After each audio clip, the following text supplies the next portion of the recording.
Ini contoh bagaimana kemudian cara dilakukan premanisme sampai pembunuhan. Saya menyebutnya dibacok. Harusnya kan mudah sekali untuk diambil tindakan. Berarti ada tindak pidana korupsi. Pikiran kita ini ada aliran dana nih. Kadang-kadang yang terjadi cara mencaplok perusahaan orang itu adalah memenjarakan orang. Sahabat Kompas TV, kembali dengan saya Alvin Lim. Hari ini kita mendapatkan seorang tamu istimewa ya, mantan pejabat dan seorang profesor hukum. Perkenalkan, ya mungkin sudah pada kenal ya, Pak Prof. Denny Indrayana. Terima kasih. Ya, Prof, gimana nih kabarnya kira-kira ini? Alhamdulillah baik. Lagi banyak muter di Kalimantan Selatan aja. Oh, yang lagi di sana Pak? Kalimantan Selatan. Iya, jadi ada calon legislatif untuk DPR. Oh, oke. Semoga bisa menang ya, Prof ya. Mudah-mudahan. Prof, pada hari ini saya ingin bertanya tentang kasus dan topik-topik yang sedang marak, yaitu illegal mining ya. Karena kemarin di debat-debat capres-cawapres pun mereka pada debat tentang tambang-tambang nikel, tambang-tambang batu bara di situ. Nah, kalau kita boleh tahu, apa sih yang menyebabkan tambang itu disebut tambang ilegal atau illegal mining gitu loh? Apakah karena mereka nggak punya izin atau mereka punya izin tapi sudah habis atau bagaimana, Prof? Coba. Kalau kita bahasakan dalam bahasa awam, bahasa sederhana, ya tidak ada hak untuk menambang. Nyolong lah sebenarnya. Kan untuk proses penambangan itu selalu ada tahapan-tahapan, mulai membuat perusahaan, dapat izin, eksplorasi, eksploitasi dan seterusnya kan. Itu semua tidak dilalui. Jadi ya main hajar bleh aja, main ambil, dan biasanya rentetannya menjadi banyak tindak pidana. Kalau secara sederhana ini mafia lah, mafia tambang. Dan kalau sudah mafia tidak ada yang sesuai hukum. Muncul tindak pidana korupsi, muncul tindak pidana pajak, muncul tindak pidana lingkungan, muncul tindak pidana macam-macam. Berarti itu negara dan masyarakat yang paling dirugikan ya, Prof ya, kalau saya lihat ya. Ya, dari illegal mining tersebut. Negara, masyarakat, dan kalau mau dianggap lingkungan itu juga urusan lingkungan dia luar biasa. Betul, karena illegal mining ini. Nah, seharusnya kalau yang tadi Prof bilang ada pidana-pidana di situ, harusnya ada penertiban dong. Maksudnya kan kita tahu Polri ini di setiap wilayah dan kejaksaan pun juga di setiap wilayah Indonesia ada kantor-kantornya gitu loh. Nah, bagaimana peran mereka dalam mencegah atau mengurangi atau mengatasi illegal mining? Apakah sudah efektif atau bagaimana, Prof?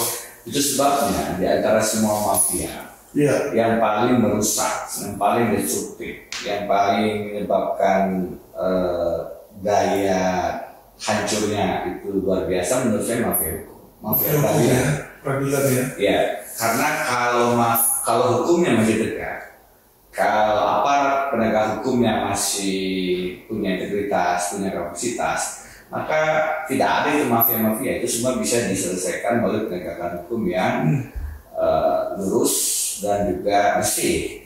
Problemnya ketika penegakan hukum itu sendiri, oknum-oknum kepolisian, kejaksaan, hakim, termasuk advokat juga, ini kan praktek yang bulat tinggalan setan, itu juga terkontaminasi dengan praktek mafia atau mafia hukum itu. Itu sebabnya Pak Alvin Lim, saya sejak lama, sejak mahasiswa itu concern saya di bidang ini. Kalau boleh cerita sedikit, jadi di tahun 2000 kami bikin Indonesian Court Monitoring di Jogja. Di situ ada Pak Sompat dan ada Bambang Jayanto, macam-macam. Sekarang sudah pada level tertentu bahkan di KPK. Kemudian tahun 2009 sampai 2011 ide anti mafia hukum itu kami install, kami bawa dan kami usulkan kepada Presiden SBY menjadi Satgas Pemberantasan Mafia Hukum. Itu saya sekretarisnya, ketuanya almarhum Kuntoro Mangkusubroto dan seterusnya. Kenapa? Karena ini yang menjadi isu. Seandainya mafia hukum ini bisa diberantas, maka praktek mafia yang lain itu menjadi lebih sederhana untuk diurai. Tetapi itu tidak, sehingga saya pernah menulis buku judulnya Negeri Para Mafioso. Karena semuanya mafia nih. Pokoknya kita mafia tanah, mafia tambang, mafia narkoba, mafia korupsi, mafia pajak, mafia keuangan, macam-macam, mafia asuransi lah, itu mafia kepailitan. Semua sebenarnya bagian dari praktek yang harusnya bisa diberantas dengan penegakan hukum yang bersih dan efektif. Kira-kira masih bisa diberantas saat ini, atau kalau menurut Prof ini sesuatu yang mustahil atau sulit itu? Tidak mudah. Karena ibarat kanker, dia sudah merambah sampai pada pusat-pusat epicentrum kehidupan kita sebagai manusia. Ibaratnya dia mungkin sudah sampai otak, sudah sampai hati, sudah sampai pada pusat-pusat kekuasaan gitu. Oke, baik, makasih Prof. Prof, kalau bicara tentang illegal mining ini kan kita bicara tentang maling ya, maksudnya seseorang yang nggak punya izin kan di situ. Apakah modus-modus mereka melakukan itu, Boy? Apakah mereka modusnya buat izin palsu kah, gitu kan? Ataukah dia kerja sama oknum tahu dia tidak punya izin, atau bagaimana cara mereka walaupun udah tahu illegal mining tapi masih bisa jalan gitu loh? Modusnya itu dari hulu sampai ke hilir, dari yang rapi sampai yang kasar. Dari yang caranya akuisisinya kelihatan benar sampai yang hostile, yang kasar. Dari cara beli baik-baik atau dipenjarakan orangnya, diperkarakan orangnya. Semua ada. Jadi kalau kita bicara, misalnya saya punya pengalaman ya, ada salah satu relawan saya. Jadi saya tahun 2019, 2020 kemarin maju pemilihan gubernur Kalimantan Selatan. Nah, ada satu orang yang tiap hari dengan saya. Kebetulan mantan polisi sebenarnya, almarhum Zulkandi, beliaunya advokat. Nah, pada titik tertentu dia mengadvokasi satu wilayah yang dimiliki oleh PT Anzawara. Dan di situ ada tambang ilegal. Ini contoh bagaimana kemudian cara dilakukan premanisme sampai pembunuhan. Saya menyebutnya dibacok. Rekan saya, ketua Walhi Kalimantan Selatan, merawat saya, bukan, itu dicincang. Karena almarhum itu dipotong beberapa bagian. Sampai tangannya, kalau lihat videonya nggak kuat, tangannya hampir putus. Dia sempat lebih kurang 10 hari di rumah sakit. Itu satu modus. Bagaimana bahkan advokat sekalipun yang sedang melakukan tugasnya itu meninggal karena praktek-praktek mafia tambang lewat modus premanisme. Dan pembunuhan semacam itu bukan pertama. Ada guru, ada wartawan, ada tokoh-tokoh masyarakat yang kalau tidak bisa ditebas secara fisik dibeli dengan uang. Jadi kalau ditanya modusnya macam-macam, dari mulai mengambil saham di AHU, kan ada Direktorat Jenderal Administrasi Hukum Umum di Kementerian Hukum dan HAM. Kebetulan saya Wamenkumham. Itu kalau mau utak-atik pemegang saham dengan cara-cara jual beli suap menyuap, ini kalau nggak kuat-kuat, Direktorat Jenderal AHU, semua perusahaan di situ bisa beralih tanpa kemudian bukan artinya dengan cara yang benar. Tiba-tiba pemegang suapnya udah berubah. Itu dia bisa nanti orang. Itu kalau nanti ada wawancara dengan saksi fakta, dia bisa menjelaskan dengan lebih detail. Bagaimana salah satu modusnya adalah tiba-tiba ada jual beli saham dengan alasan hukum yang dibuat-buat, dan kemudian akhirnya itu adalah pembegalan saham secara seolah-olah sah, padahal itu bagian dari praktik mafia. Itu di AHU-nya. Berarti jual beli itu terlibat juga pemalsuan dong ya? Karena kita nggak jual tapi tiba-tiba berubah. Kalau itu dilihat dengan detail, misalnya kalau ada pengalihan saham, ada izin dari SK tambang ada izin dari Menteri X, Menteri Y, Menteri Z dari ESDM, kaitannya dengan kalau hutan itu dengan kehutanan, selain Kemenkumham sendiri, itu semua bisa diterangkas saja. Dan itu terjadi misalnya dalam kasus PDN Jawa Barat. Kenapa saya paham? Karena pada saat saya mengadvokasi pembunuhan almarhum Dukani, akhirnya saya masuk ke detailnya, meskipun tidak kemudian ikut secara rinci ya. Tapi bagi saya ini bagian dari modus. Banyak perusahaan lain yang mengalami hal yang serupa. Saya membantu masyarakat Wawoni di Sulawesi untuk tambang pulau kecil. Saya juga terlibat dengan pengalihan perebutan lahan terkait dengan sawit. Banyak sekali modus yang hampir sama. Tapi salah satu yang menjadi titik adalah bagaimana kemudian kontrol dari perusahaan itu diubah dengan cara-cara yang sebenarnya melanggar aturan. Itu di Terus ini masalah kementerian. Kalau kita bicara tambang di kehutanan, kalau dia lahannya di wilayah hutan, ada Kementerian Lingkungan Hidup di situ yang terkait. Kemudian masalah Kementerian SDM. Sampai kemudian di wilayah itu sudah berbagai macam praktek di situ ada. Kan saya sebut mafia hukumnya. Bayangkan kalau itu terjadi di area kantor aparat penegak hukum, harusnya kan mudah sekali untuk diambil tindakan. Berarti ada tindak pidana korupsi. Pikiran kita ini ada aliran dana nih, ada tindak pidana pajak. Kalau Bung Alvin dibuka pajak, penggelapan pajak dan di bagian KPK, kemudian tambang di Kalsel, Alvin ini akan ketemu dengan satu kasus contoh di KPK, bukti hilang 1 truk. Itu terkait salah satu tokoh di Kalimantan Selatan. Dan itu menunjukkan ada tindak pidana pajak yang dugaan yang terjadi di sana. Tidak pidana korupsi, tidak pidana pajak, tidak pidana tambang, tidak pidana mafia hukum dan seterusnya. Nah ini rangkaian dari hulu sampai ke hilir. Dan tidak mudah untuk memberantasnya karena biasanya kemudian jejaringnya tidak hanya sampai pada penegak hukum, tapi pada pusat-pusat kekuasaan. Kembali ke modus tadi, saya mengatakannya dari hulu sampai ke hilir. Mulai proses administrasi di Direktorat Jenderal Administrasi Pembunuh, dan kalau kita lihat misalnya contoh ya, kebetulan sahabat saya nih, Wakil Menteri Hukum dan HAM, itu kan terjerat kasus karena salah satunya terkait di sini, masalah perubahan kepemilikan di sini, ada sengketa antara pihak-pihak, kemudian disinyalir ada dana yang mengalir untuk menguntungkan salah satu pihak. Itu di sini letaknya Jadi kalau mau jual-jual kemenangan di kemudian HAM, salah satu yang basah itu Direktorat Jenderal Dirjen karena tidak hanya perusahaan kecil, perusahaan besar termasuk masalah tambang itu bisa diutak-atik di sini. Kadang-kadang yang terjadi cara mencaplok perusahaan orang itu adalah memenjarakan orang. Ada modus kepilitan, ada modus tiba-tiba dipidanakan, masuk penjara. Itu modus yang sekarang ini sangat lazim dan zalim.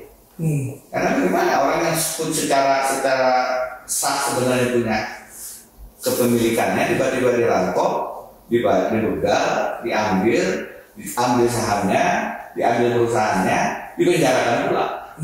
Kejam banget ya. Sangat. Situ dibunuh pula. Bayangkan. Apakah tidak hampir paripurna? Prof, bicara tentang pidana kita sudah cukup jelas untuk bagaimana cara merampok dan membegal. Nah, bicara tentang perdata atau PKPU menggunakan kepanitan, ini agak menarik nih ya. Maksudnya kan bagaimana kalau sebuah perusahaan yang namanya ilegal itu kan, illegal mining itu kok dipilotkan dan bisa direbut tuh, ini menarik di sini, Bro. Kalau dalam konteks Jawa, dia bukan dalam konteks itu, dia justru perusahaan yang legal. Perusahaan yang punya izin justru yang mengambil yang ilegal. Yang mengambil yang ilegal. Dan bahwasanya ada unsur kekayaan masuk di sana, unsur pidana masuk di sana, itu semua adalah bagian dari desain melemahkan pemilik sebenarnya. Sehingga pada titik tertentu pemilik ya sudah hampir kehilangan langkah apa lagi nih. Kalau langkah hukum saja sudah sedemikian mudah dimanipulasi.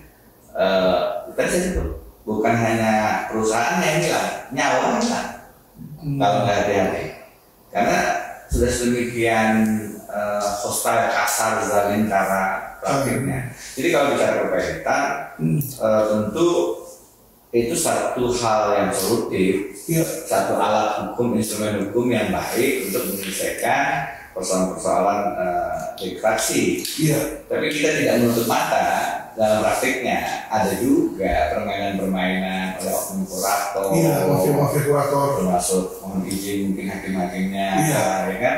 Yang tentu saja tidak semua. Kita akui bahwa masih banyak yang punya integritas. Tetapi bahwasanya ini pun adalah satu wilayah yang bisa dipermainkan menjadi satu praktek mafia kepahilitan. Tidak jarang sebenarnya kalau advokatnya ini hakimnya ini, dan mereka sudah berbatur, ya kan? Ya kuratornya itu, ya kan? Dan itu menjadi modus bagaimana kemudian satu perusahaan besar bisa tiba-tiba kita pernah punya pengalaman, tidak perlu sebutkan BUMN-nya, sampai pemerintah, presiden, Menko Polhukam semua turun untuk menyelamatkan, dan tiba-tiba ada upaya untuk membayarkan satu BUMN besar. Dan itu praktik mafia kepahilitan tadi disadari, bahkan harus akhirnya yang turun tangan itu levelnya pada level tertinggi semacam itu untuk mematahkan praktek yang memang efektif di beberapa kasus itu berhasil menyebabkan mereka dapat cuan yang besar.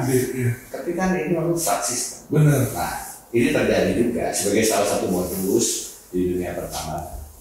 Betul, ya. Saya juga pernah ketemu sama salah satu kasus PKPU yang dimana kalau kuratornya A pasti hakimnya itu gitu. Selalu beberapa kali dia lagi kan aneh gitu ya. Harusnya kalau kasus kan mereka sudah baku atur harusnya. Baku atur. Jadi kalau advokatnya ini hakimnya itu mereka sudah punya klik dan sudah punya tahu setasnya masing-masing. Kita tidak bicara ini sebagai satu asumsi ya. Anda buktinya mana? Tidak jarang kita ini datang pada pertanyaan semacam itu. Berarti kita sudah tahu bahwa ini rahasia umum. Mana ada sih orang tiba-tiba advokatnya itu hakimnya selalu itu. Itu saja satu indikasi bahwa ada bukti permulaan bahwa ini ada permainan gitu. Kita jaga PNS kecil aja nggak yang begitu kan.